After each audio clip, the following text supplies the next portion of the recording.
मेरा नाम विनोद कुमार है। मुझे लोग प्यार से विक्की बुलाते हैं। मैं उत्तर प्रदेश के गाजीपुर जिले के एक छोटे से गांव का रहने वाला हूँ। अभी मैं गुड़गांव में अपना गेस्ट हाउस का काम करता हूँ। ये कहानी उस समय की है जब मैं अपने गांव से गाजीपुर स्कूल में पढ़ाई करने के लिए जाता था। अभी मेरी उम्र 26 साल है।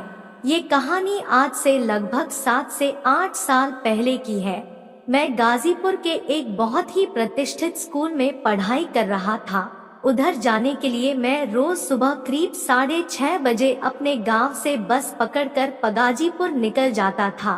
सुबह जल्दी जाने की वजह से बस में भीड़ नहीं होती थी और उसमें जितनी भी सवारियां जाती थी सबसे मेरी अच्छी जान पहचान हो गई थी। उसी बस में मेरे से पहले वाले गांव से एक 28 से 30 वर्ष की आंटी हमेशा आती थी। उनसे मेरी अच्छी जान पहचान हो गई थी। उस समय मोबाइल तो ज्यादा होते नहीं थे, पर जब मैं 12वीं कक्षा में आया तो मेरे घर वालों ने फाइनल परीक्षा से 3 महीने पहले मेरी ट्यूशन लगवा दी, जिसकी वजह से अब मैं शाम को लेट घर जाने लगा। उसी बात का फायदा मुझे मिला। पहले ही दिन मैं पढ़ाई करके घर लौट रहा था। मैंने देखा कि जो आंटी सुबह बस में मिलती है वो शाम को 6 बजे वाली बस से वापस घर जाती है।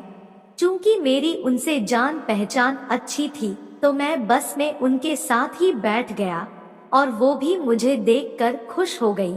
फिर उन्होंने मेरे लेट आने का कारण पूछा तो मैंने बता दिया कि अच्छा रिजल्ट लाने के लिए घर वालों ने मेरी ट्यूशन लगवा दी है। उस दिन पहली बार आंटी ने मुझसे थोड़ा खुलकर बात की।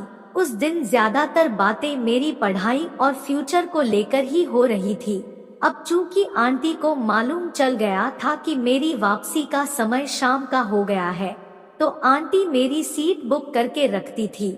अब हम दोनों सुबह शाम साथ में आते जाते थे। मेरे साथ अब वो हंसी मजाक भी करने लग गई थी। कभी कभी आंटी मुझसे पूछती भी थी कि तेरी कोई गर्लफ्रेंड तो नहीं है, इसीलिए ध्यान लगाकर पढ़ाई नहीं करते हो, बस हमेशा शरारत ही करते रहते हो। मैं भी मजाक मजाक में बोल देता था कि आंटी आपके जैसे कोई मिली ही नहीं जो मुझे अच्छी लगे। मेरी इस बात पर आंटी हमेशा मुस्कुरा देती थी और मुझे प्यार से डांट देती थी। बातों बातों में मैं आपको आंटी के बारे में बताना ही भूल गया। आंटी हमेशा फिटिंग के सूट सलवार पहन कर रहती थी, जिसके कारण उनके बैलून की साफ दरारें नजर आती थी, जिससे वो हमेशा बहुत सुंदर लगती थी। वो बिल्कुल हल्का सा मेकअप करती थी, जिससे उनकी खूबसूरती और भी ज्यादा बढ़ जाती थी। उनका रंग बिल्कुल साफ था और उनके होठों के ऊपर एक छोटा सा तिल था जो मुझे बहुत ही प्यारा लगता था। जैसा कि मैंने बताया कि दिसंबर का महीना आ गया था और ठंड बहुत ही ज्यादा हो चुकी थी। ये बात 20 दिसंबर की है, जब मेरी सर्दियों की छुट्टी हो गई थी। मैं बस से सुबह नहीं गया था, पर जब शाम को ट्यूशन क्लास से वापस आया तो आंटी मुझे देखकर एकदम खुश हो गई और मुझसे सुबह ना आने का कारण पूछने लगी। तो मैंने उनको बता दिया कि मेरे स्कूल की छुट्टी हो गई है। फिर मैंने उनसे उनकी फैमिली के बारे में पूछा तो उन्होंने मुझे बताया कि उनकी शादी को 8 साल हो चुके हैं और घर में उनकी सास, उनके पति और वो ही रहती है। मैंने उनसे पूछा कि और आपके बच्चे? मेरे ये पूछते ही वो परेशान हो गई और उन्होंने मुझे बताया कि उनके बच्चे नहीं हैं। ये सुनकर मैं बहुत ही सकुचा गया और मैंने उनको सॉरी बोला। चूंकि आंटी दुखी दिखने लगी थी तो मैं उनको वापस हंसाने की कोशिश करने लगा। मैंने अगले दिन ये सारी बात मेरे एक ठरकी दोस्त हितेश को बताई। उसने मुझसे कहा, बेटा लोहा गर्म है, इससे अच्छा मौका नहीं मिल सकता। उस दिन जब मैं बस में गया तो मैं उनके पास जाकर बैठ गया।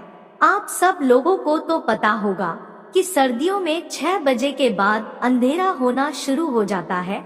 उस दिन आंटी ने शॉल ले रखी थी। सर्दी की वजह से मैं उनके बगल में बैठा था और थोड़ी ज्यादा सरी लगने का नाटक करने लगा। आंटी ने मुझसे पूछा कि आज बात क्यों नहीं कर रहे हो डॉट। मैंने बताया कि आज थोड़ी तबीयत खराब है, सर्दी लग रही है। ये सुनकर आंटी ने मुझे अपनी शॉल उतार कर दे दी। मैंने उनसे बोला कि आप भी आगे से ओढ़ लो। हमने जैसे ही आगे से शॉल डाली तो उसी समय मैंने नोट किया कि आंटी के चेहरे पर हल्की सी मुस्कान फैल गई, क्योंकि आंटी ने हमारे खोद में बैठ गई और मेरा शेर जग गया और उनके खरबूज में टच हुआ तो आंटी मेरे शेर को अपने खरबूज से दबा दिया।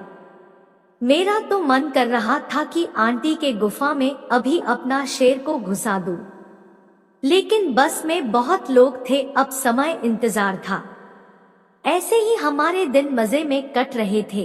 फिर एक दिन आंटी ने बताया कि उनकी सास बीमार है, जिस वजह से उनके पति रात में और वो दिन में हॉस्पिटल में रहेंगी। ये बात सुनकर मैं बहुत ही खुश हो गया और मैंने उनसे पूछा कि क्या मैं आपके घर आ सकता हूँ। उन्होंने बोला आ तो सकते हो, पर ये रिस्क वाला काम होगा। अगर पकड़े गए तो अच्छे से कुटाई होगी और तुम घर पर क्या बहाना बनाओगे। मैंने कहा कि वो आप मेरे ऊपर छोड़ दो। मैं घर पर रितेश के घर ग्रुप स्टडी की बोलकर बाइक लेकर आंटी के घर पहुंच गया। बाइक मैंने थोड़ी दूर खड़ी कर दी और जैसे ही मैं उनके घर पर पहुंचा, आंटी से झट से मुझे अंदर लेकर गेट बंद कर दिया। अभी मेरी फट रही थी। रात के करीब 10 बजे हुए थे। मुझे और आंटी को नॉर्मल होने में थोड़ा टाइम लगा। फिर मैंने आंटी को बोला कि आंटी मैं आपको संतान सुख दूंगा, और इस बात और आंटी के चेहरे पर खुशी छा गई। फिर हमने ऐसा खेल खेला कि हम दोनों को मजा आ गया। फिर वो सब के बाद सुबह 4 बजे मैं आंटी के घर से निकलकर प्लेग्राउंड में आ गया।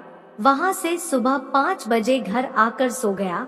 आंटी की सास 8 दिन बीमार रही और मैं भी 8वां दिन।